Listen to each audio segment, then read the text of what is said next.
Hey friends, Peggy Hall back with you streaming live, and I want to answer one of the most common questions that lands in my inbox. If you have questions, you can email support at put in the THE, healthyamerican.org, or better yet, you can go through my playlist here on my YouTube channel. I've got over 500 educational videos that I've spent hours and hours researching and creating for you.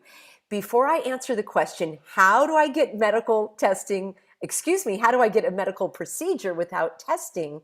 That's the question that I'm going to answer for you. There are simple steps that you can take. I've got an entire course if you would like to spend 3 hours with me where I go step by step, or just stay tuned as soon as I give you a message from the sponsor of this afternoon's video, and then I will let you know exactly what you can do in order to get your medical treatments without discrimination. So we are going on over to healthwithpeggy.com. Let me share the screen. Many of you know this product because I've been telling you about it, and I hope that you are going to try it and enjoy it as I have. And my question is, have you ever wondered why we visibly age? A big factor is a protein called collagen, or should I say the lack of collagen.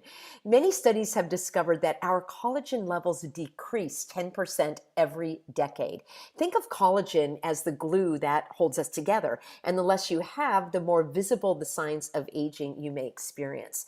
And here is how to help reduce these visible signs of aging. The secret is using collagen, and it's the closest thing to the fountain of youth that I've ever found. This amazing product helps rejuvenate your skin from the inside out by supplying it with the 5 specific types of collagen your body desperately needs. With it, you'll restore your skin's elasticity while reducing the appearance of wrinkles. It is helping thousands of people already. There are so many satisfied customers. So stop and ask yourself where you'll be a year from now if you don't start taking collagen. So try it risk-free for 60 days. So it's a money-back guarantee. You also get free shipping and up to 51% off today. It is time sensitive. I hope you'll hurry on over to healthwithpeggy.com, and after entering your details, you'll receive your package delivered right to your doorstep in a few short days. Friends, I'm all about health, and I know that you want to stay healthy without unnecessary medical interventions. And having a nasal assault or having to suffocate yourself, and certainly having to become a human pincushion, those are all choices that you should make individually or with your doctor.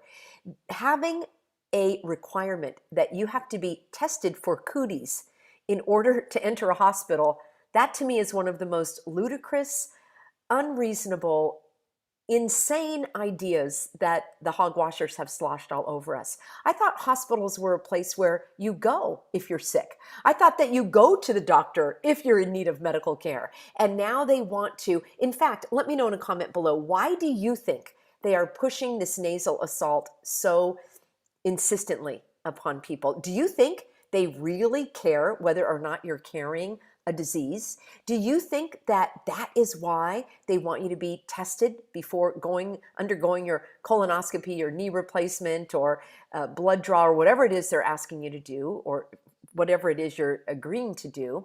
So I've got a couple of approaches here that I want to help you with. Number one, I don't think they're doing it for your health. Personally, I think they're doing it for money, or as I like to say, money, money, money, money, money, money, money. Because as the expression goes, money makes the world go round, although it's not going round, if you get my drift.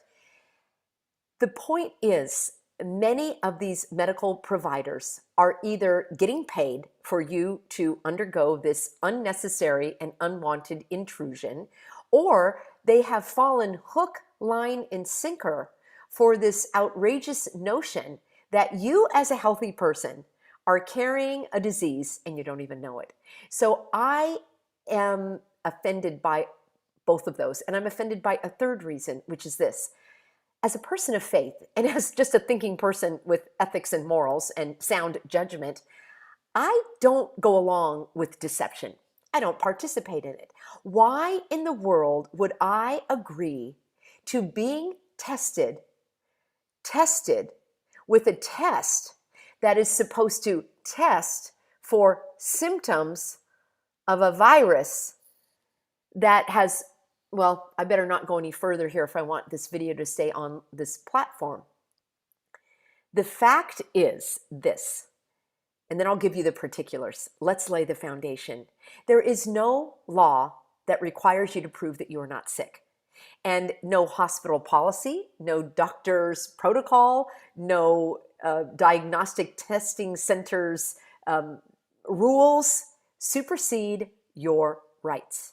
It is a little tricky because you are going into a medical setting. And if it is your doctor who is requiring this, then you cannot use the defense of, you don't have the right as a non-medical person to tell me what to do with my body. So going into a library or on a cruise ship or something like that, what in the world? Why do you think they would have any authority whatsoever to tell you what to do with your body? But in a medical setting, I understand how people can get bamboozled and hoodwinked and swindled into thinking that they are required to do this. I just heard from a lovely Healthy American. It's quite troubling to me because I know he has told me that he's been standing and fighting for freedom, but then he said that he's going to go ahead and get the nasal assault because it's just easier.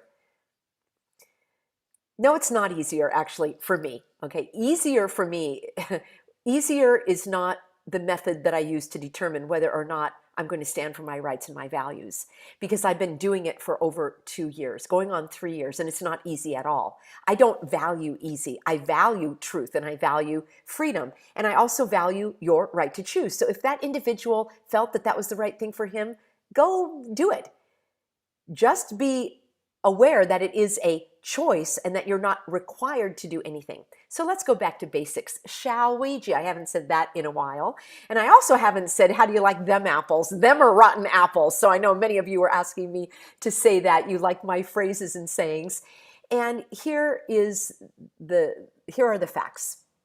You have the right of no consent to any medical treatment, intervention, procedure that you don't want. If I broke my leg and I landed in the emergency room, for example, and they wanted to put on a cast, but they wanted to set my leg, and they said, we are going to give you a shot of morphine before we put on this cast, I have the right to refuse the morphine, and they cannot refuse to treat me. In an emergency room and in an emergency setting, it does seem as though you have more apparent rights, because you're not going for just an outpatient procedure, for example. I was going to say off the cuff. It's not exactly off the cuff, but you're not going in for an elective surgery. This is something where you landed in the emergency room. And I know because I've spoken to many healthy Americans and I've counseled many healthy Americans who have successfully avoided this nasal assault.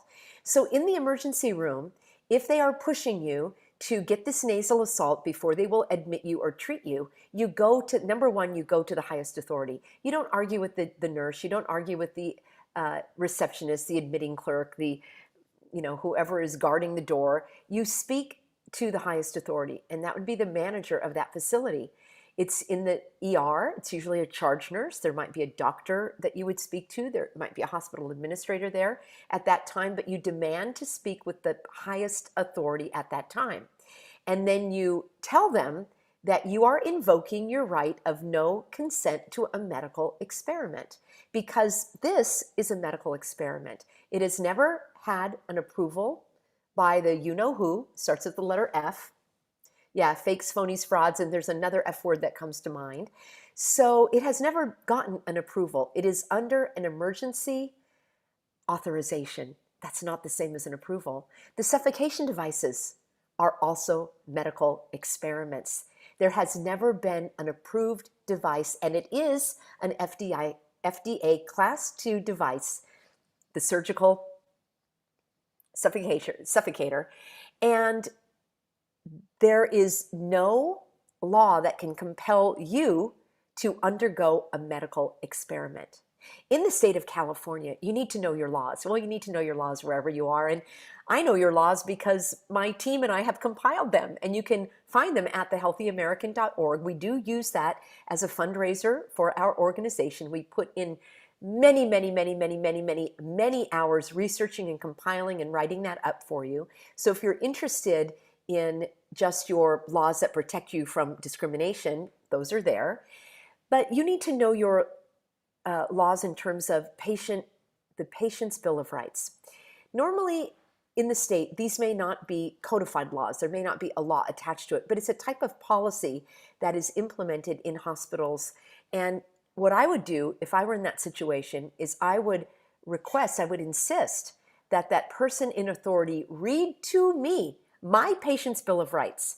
And you're going to come across a couple of those points that literally state you have the right to refuse any medical treatment, experiment or otherwise, and you may not be denied other treatment. So if I say no consent to the morphine, they cannot refuse to treat the broken leg.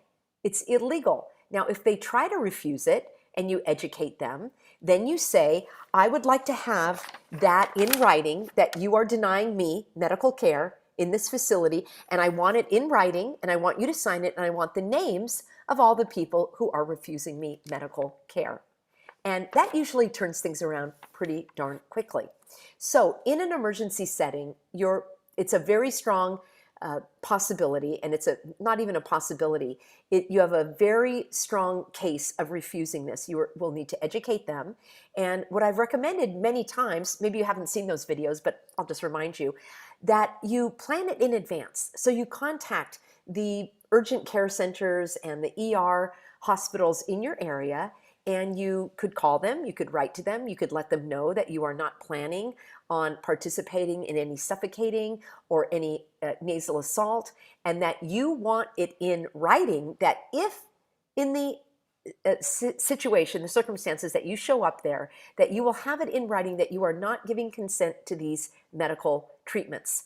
I recommend that you have something in writing. We also have that over at thehealthyamerican.org. We have a document. It's not a legal instrument. I'm not an attorney, but I'm giving education. This is an educational document that you can take with you. We have it for state by state, and it contains all of the laws on that document that pertain to you not being discriminated against for your access to these places of public accommodation. This is not to be used with your employer. That's a completely different topic, and I have a class for you called No Consent to Nasal Assaults or Nasal Testing. It's the same, so you can find that on my website as well. But what I would like you to do is to get that document, check the boxes regarding what you do not consent to, and then have it notarized. And then there will be a seal from a notary. It'll have your signature, and it's a very powerful visual document in order to educate others. And I have mine here somewhere, and I've got it in a plastic sheet protector, and I have it on a clipboard, and you can just carry that with you. Yes, we now are in the United States of carrying your papers, show your papers. And some of you are going to say, I'm not going to fall for that. I'm not going to do that. Great. You don't have to do that. You can educate them and invoke your rights just in a verbal manner, but I do believe that having it in writing is more powerful. I've helped thousands and thousands of people through my free educational videos stand up for their rights and not consent to these egregious, outlandish, illegal, unethical, immoral, unthinkable measures. And it takes you standing up for it. Now, there's a second scenario, which is you going to your dentist or your doctor or the diagnostic testing center. It's a little bit different because it's not an emergency situation. So in the emergency situation, it is illegal for medical treatment to be withheld from you, period. And they cannot force you to suffocate. Don't deal with the lower level people who have no clue what's going on. In your doctor's office, at the dentist's office, going to the diagnostic testing center, you need to do all of this in advance. So many of you just show up on the spot, and I know, I wish it was like the old days, but it's not. So I would never just show up on the spot. I would call them in advance. That's what I did with my eye doctor, my previous eye doctor, who said, oh, no, you have to suffocate because it's for the good of others. No, I don't, and I'm never going to. And I never have. So I started calling other eye doctors, and I found a better one. And when I just asked them point blank, do you require suffocation? She laughed and said, oh no, we don't do that here.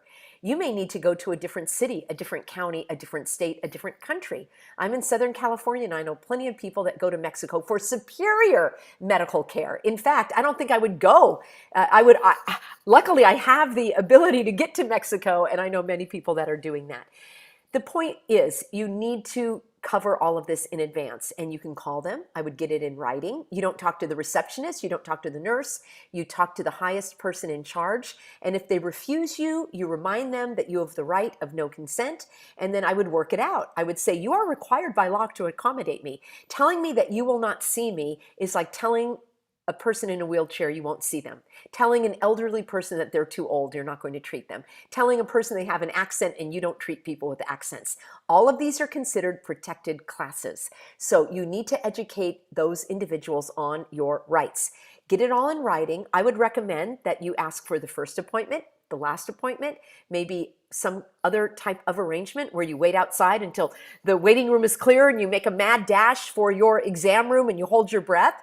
I've had situations where people told me that they insisted, and then the person who was doing the exam or the diagnostic testing, they put on additional PPE. Think of the name. It's called personal protective equipment. It doesn't protect anybody else from anything. It protects the person. So if they're scared, let them put on your suffocation device. Let them put on 3, 4, 5, or 6. I'm sure they already are a human pincushion a few times over. What are they worried about?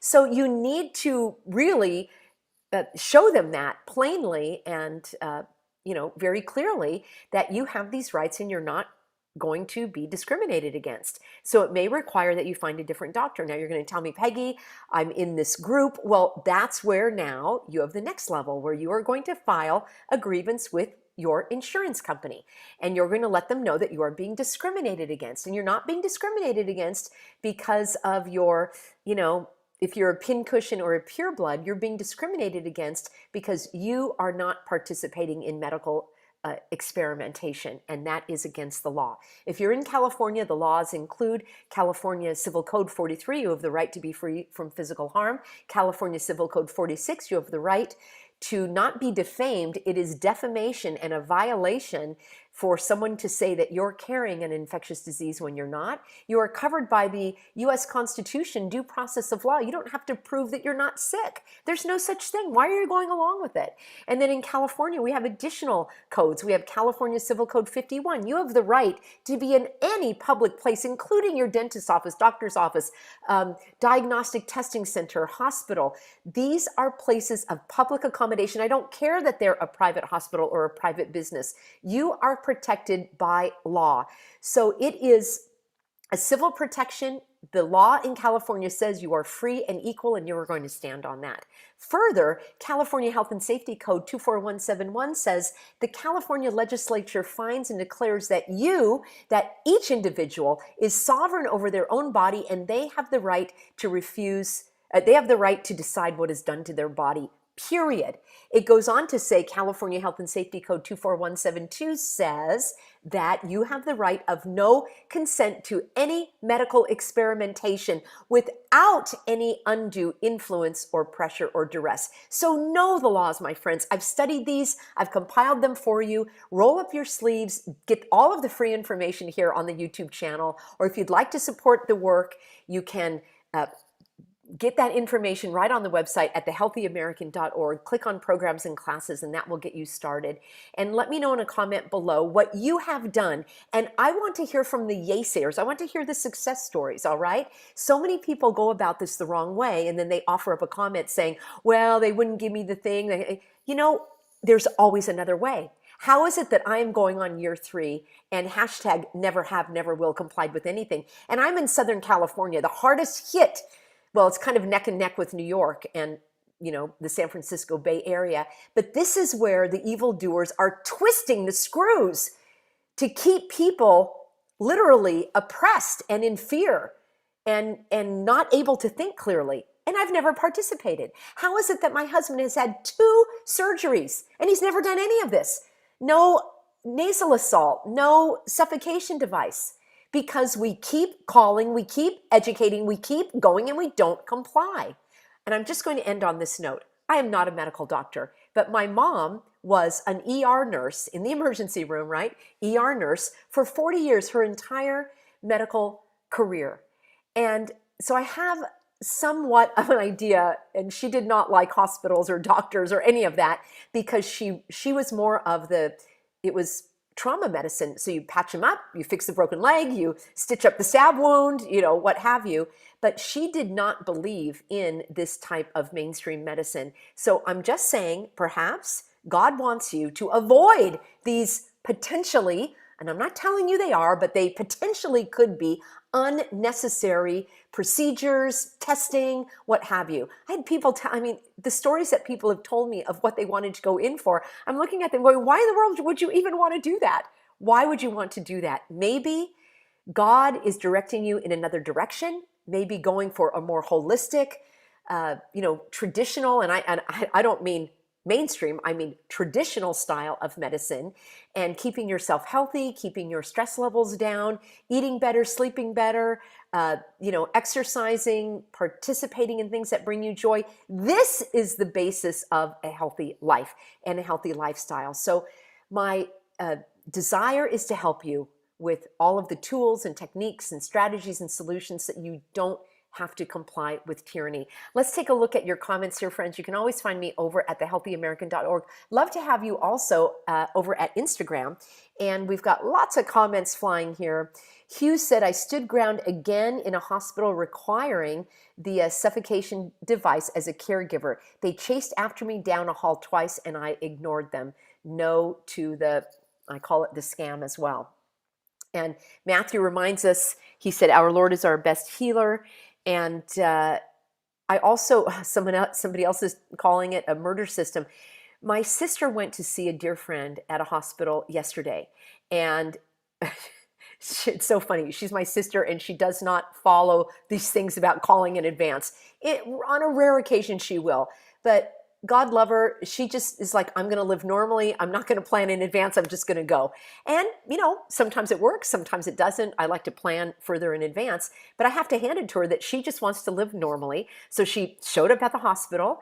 And sure enough, there's somebody at the front door with the box. And they asked, do you have the suffocation device? And she said, no, I don't. And he held out the box for her. She just took it and walked on her way. So it appeased this gatekeeper at the door. Rather than get into a fight, she just took it, went on her way. And it sounds like Hugh here that you just keep breathing and you keep moving forward.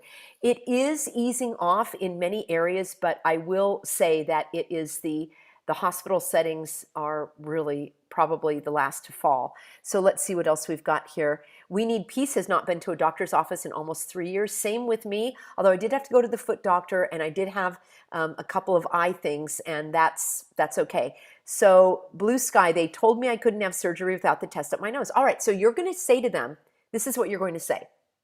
You're going to get in writing, show me the FDA licensing number for this product. It's called BLA, B like boy, Biologics Licensing Application, BLA.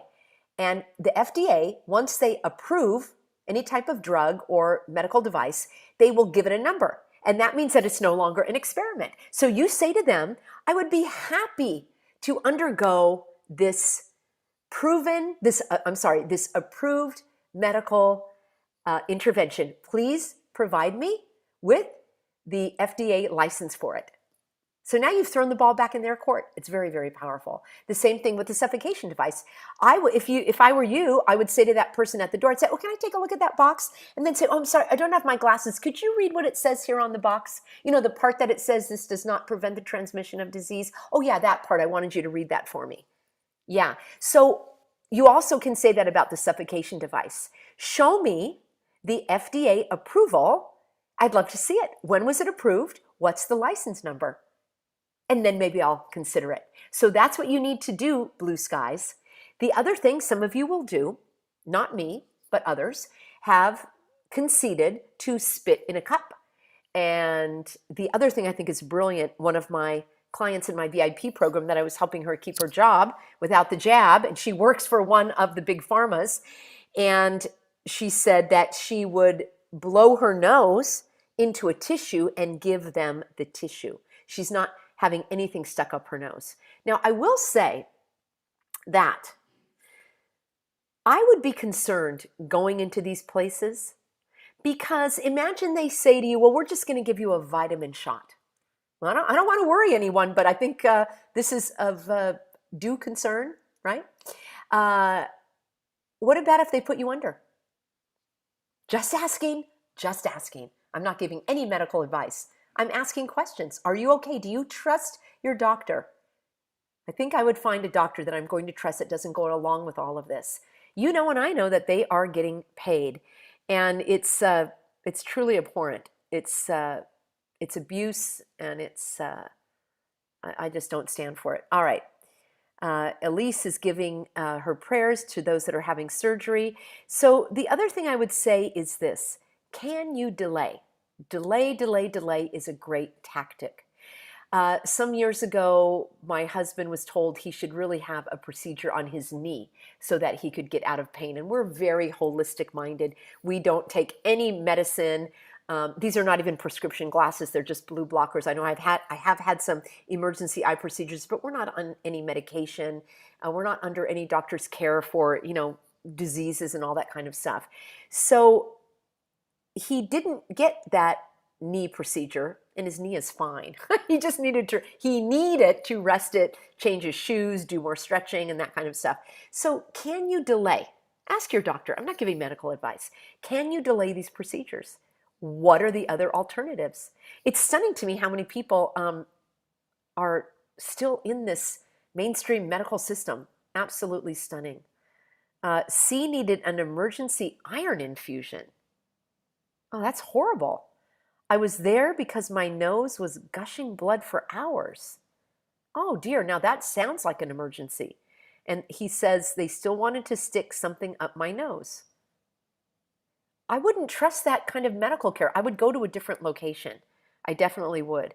So you've got to find another way. And you've got to contact these places in advance. And what troubles me, friends, is I'm just going to be frank with you. Some of you are new to the Healthy American, and welcome on board. Some of you have been with me for a year. Some of you have been with me for 2 years. Some of you have been with me from the beginning, going on 3 years. I've been talking about this since day one.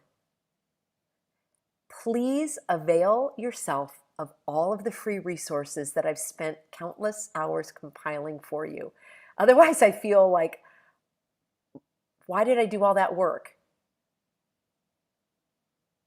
I'll just leave it there. It's time for you to roll up your sleeves. The beautiful thing about YouTube, here, I'm going to show you. I'm going to show you exactly the beautiful thing about YouTube.